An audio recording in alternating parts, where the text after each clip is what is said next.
Hello everyone, welcome to the Nest's video blog today. So we're going to talk about vaccination today because we're getting ready hopefully to get cracking with the COVID-19 vaccination. And it's just really, I've been doing a lot of research behind vaccination in general, especially the COVID-19 vaccination.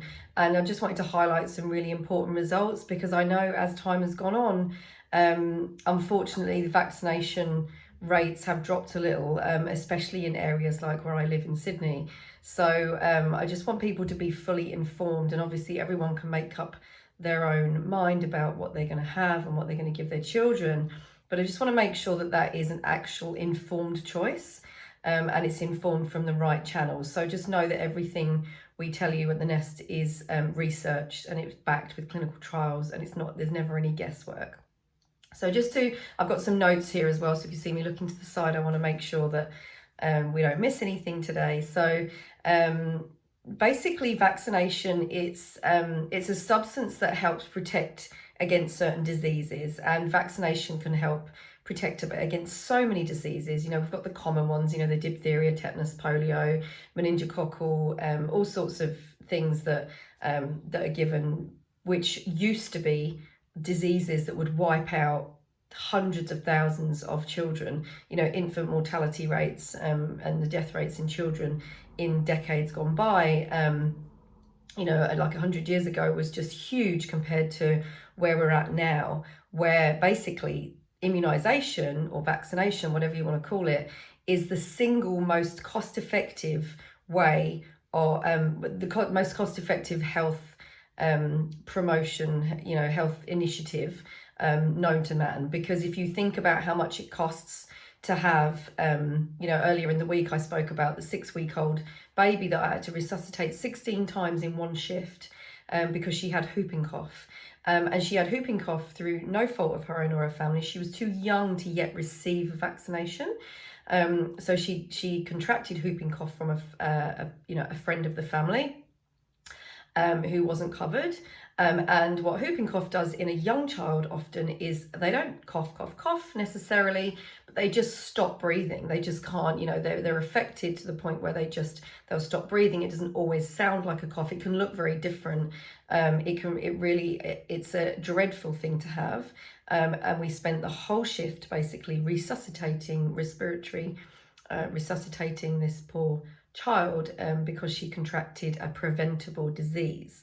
So the cost of having a baby in an intensive care unit for one day is massive. So when we talk about vaccination being the single biggest, most cost-effective health promotion benefit that there is, it's because of what it would cost us as a nation, as a world, to have all these children on, you know, in hospital, in ICU, even just in hospital for one day or visiting an ED department. It costs a lot of money, and that money would have to come from somewhere. So vaccines basically are dead virus or weakened virus that's introduced into the system to kind of get the body used to having something like that. If something comes in, then what it does is it helps the immune system recognize that substance and destroy that virus. So what it does is it gets the body to produce antibodies against that virus, so that if it does actually come into contact with that live virus, you know, like the meningococcal or the tetanus or the diphtheria, all these kind of things, then it will know how to fight it because it's already prepped and ready to go.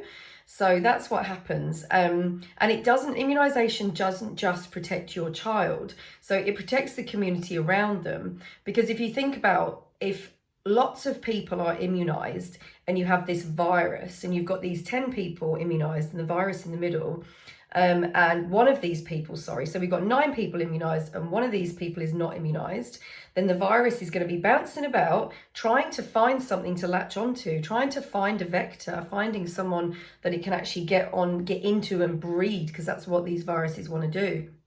But it can't find anyone. It's trying to find that one person out of the 10 that is maybe not vaccinated. And it's harder to find that person. It's only got a 10% chance of finding that person rather than a 100% chance of finding that person because no one's vaccinated. So that's how it works. So if the more people are vaccinated, the less chance that a virus is actually going to find a host, find a vector to get into. And the hope is that it runs out of vectors, it runs out of people to host them, and it dies out and it can't go any further. So that's what vaccination does. So the more people that are vaccinated, the more safe the whole community is, and that's what we call herd immunity. So we want to get herd immunity from vaccination, not from everyone catching it, and that's how they get the antibodies. Okay, so, and I'm not specifically talking about COVID here, I'm talking about all vaccination. We'll get on to COVID in a minute. So 2 to 3 million deaths every year are avoided because of vaccination.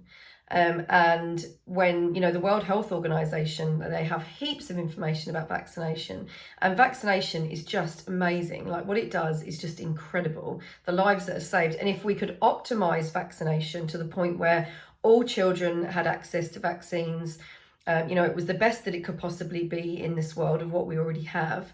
If we could optimize that for the whole world, then another 1.5 million deaths would be prevented every year. But obviously we can't reach everyone in the world. Like, even a system like the World Health Organization, there's a limit to what they can do. There's all sorts of political money, all sorts of different issues.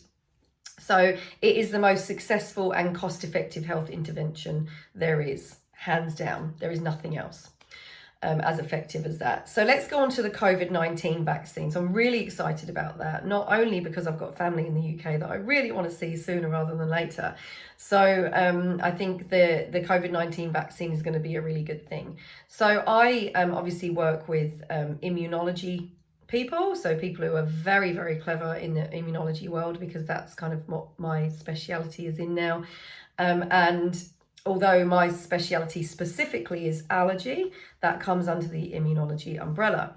So I've had quite a few conversations lately with very clever immunology people. And basically, we don't need to be worried about, at this point, we've got no evidence to be worried about long-term issues, side effects, bad things that will happen from this COVID-19 vaccine. What we need to be concerned about is how well it works.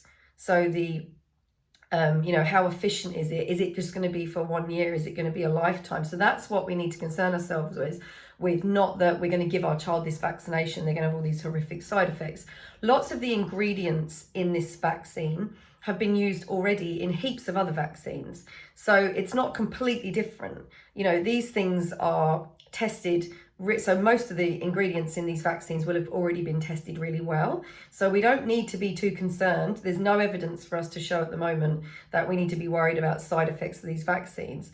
So we need to spread that word. We need people to know that this isn't guesswork. This is lots of very, very clever people and heaps of money been thrown at researching this, and knowing that a lot of those ingredients in the vaccine we already know are completely safe long term. Okay, so they have started clinical trials. Obviously, they've started clinical trials, and we're getting really close to hopefully having something. So the antibody test for COVID-19, all that shows you is if the person has had COVID-19. It doesn't show you if you currently have COVID-19. So what happens is when you catch a virus, your body creates antibodies against that virus. So after the event, after you've had it, you're going to have antibodies.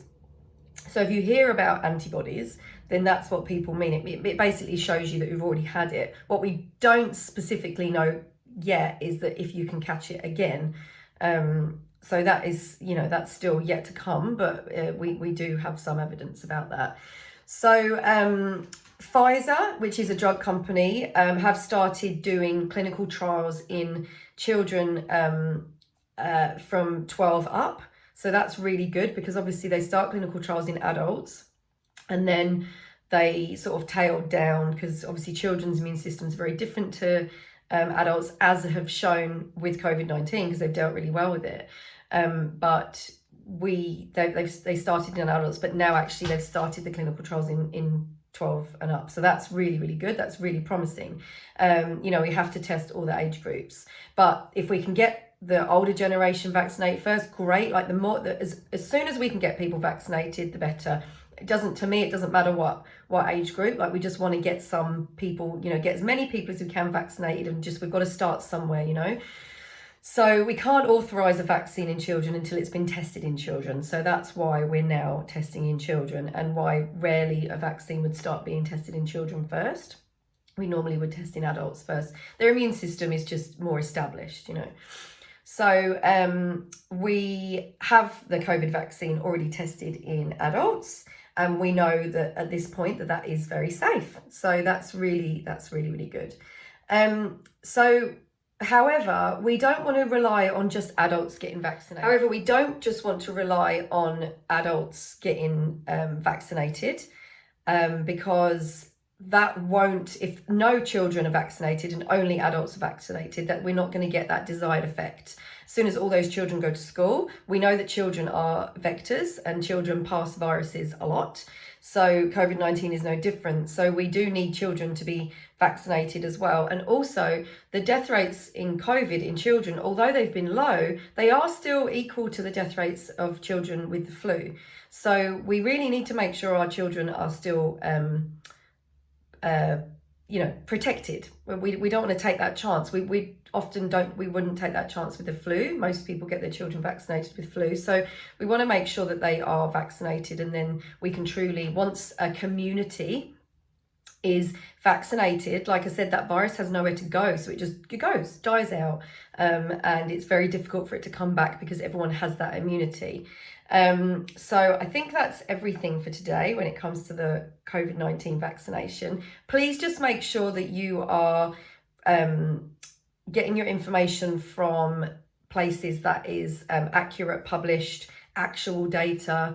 You know, make some informed decisions when it comes to the COVID vaccine. Don't be scared of the ingredients in the COVID vaccination. As I said, we know that a lot of the ingredients have already been used. Children have already had it with their routine vaccinations. So you can always ask us any questions. In the meantime, remember that we've got our our virtual first aid kit that you can grab down below, and that also gets you on our email list, so that you get up-to-date information every week when we post our weekly content, and also about our classes as well. So I hope this has been helpful today. If you have any questions about COVID-19 or the vaccine, then make sure that you throw through any messages to us, and we'll see you again next week. Take care. Bye-bye.